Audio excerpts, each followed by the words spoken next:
Recognize the good and the bad when we decide we want to have children, and actually think about those things. Because when I had my sons, I didn't think it out. I kind of thought I knew everything already, especially as young as I was. But I did know it had to stop with me. That was my goal, that I'm not going to have develop young men who are going to attract a woman who's overbearing, who's going to dim their light in any kind of way.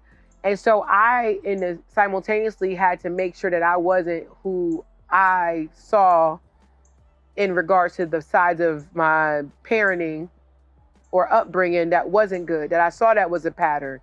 And I think when you're like deemed the person to do it, it's not the easiest thing.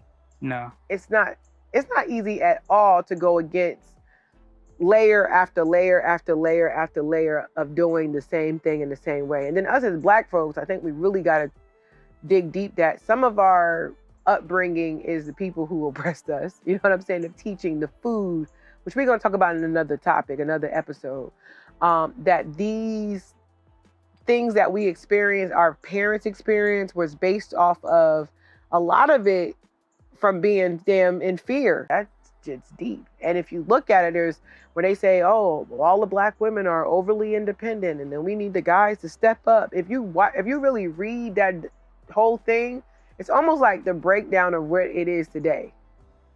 And it's unfortunate, but it is what it is. And I think once we understand that, a lot of things can heal, but if you hide, you can't heal.